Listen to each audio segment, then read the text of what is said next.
This is Sun Valley, and while it may look like a lovely natural park, it's actually kind of a dump, literally.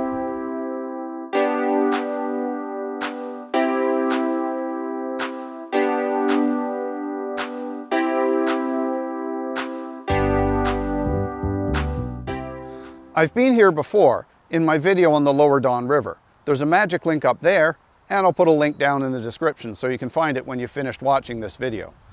Sun Valley is named for the Sun Valley Brick Company, which extracted clay at a quarry on this site. After the quarry closed down, the town of Leaside started using this as a dump in the 1930s. Clay quarries are useful as dumps because the garbage juices can't seep through the clay, and you don't want garbage juices leaching out of your landfill. There are about 160 former landfills in the city of Toronto. Now, landfill is an expansive term. It doesn't just refer to things you throw in the trash. It also includes things like industrial and construction waste and ash from any sort of facility that burns things. When this landfill closed in 1965, the compacted garbage was up to about 25 meters deep in some places. They put a layer of ash from a garbage incinerator over top of it, and then soil and plants to produce the lovely natural area that you see today. And walking through here, you would never know that you're walking on top of decades of garbage. When the Sun Valley dump site closed, a new site was needed to dump trash, and it was located somewhere around here, on the south side of Eglinton Avenue, roughly across from Leslie Street. Now, I haven't been able to find a solid reference to exactly where it was, but my guess it was just back there.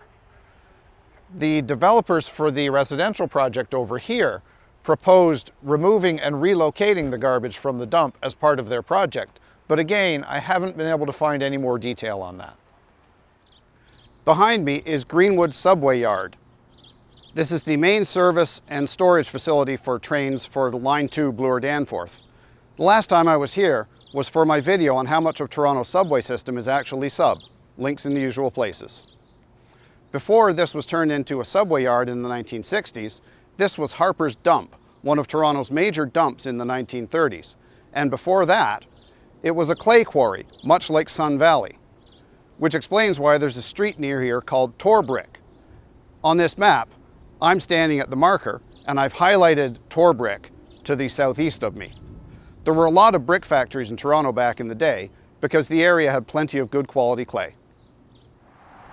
It's not just former clay quarries that we've turned into garbage pits. Behind me is the Pan Am Sports Center, built for the 2015 Pan Am Games. It's off Morningside Avenue, just a little bit south of the 401. Much of the land this is built on was a gravel pit from the 1930s through the 1950s, and that pit was subsequently used as a municipal landfill through most of the 1960s. Like so many large projects, this one went over budget, and the landfill thing was actually part of the problem. You see, the budget for this building was set after the city had already agreed to donate land for it, but before they had determined what land they were donating. So there was nothing in the budget to remediate a former landfill. Sounds a lot like a government project, doesn't it? This is Riverdale Park East, a very popular park on the east side of the Don River. This is Broadview Avenue beside me. If you've ever been here and wonder why there's a row of these green posts sticking out of the ground along here, it's because this was a landfill until the 1920s.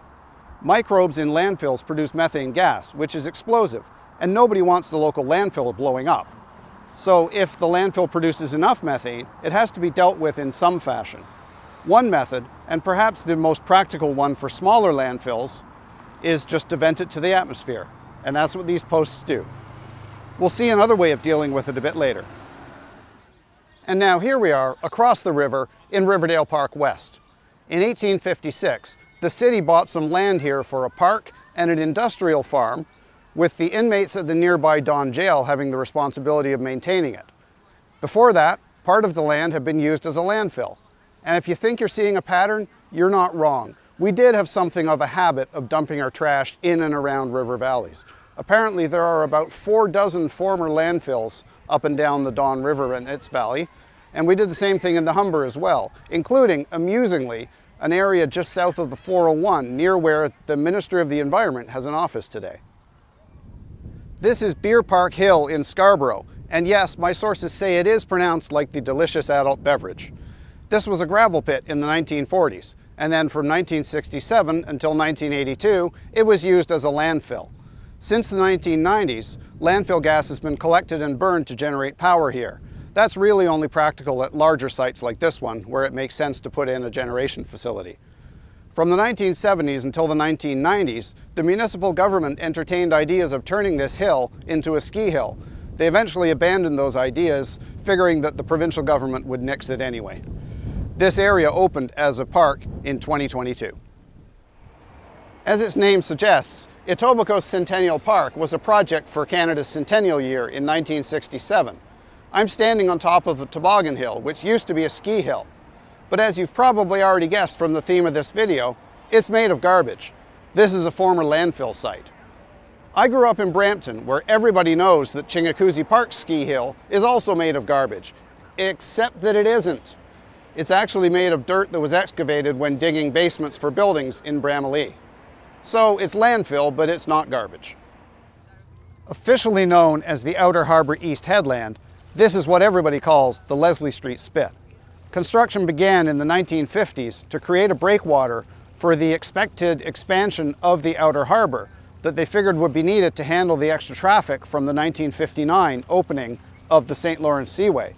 But the extra traffic never really materialized because ocean-going vessels shifted to carrying containerized goods, which were then offloaded primarily at ports along the eastern seaboard and brought inland by rail and by truck.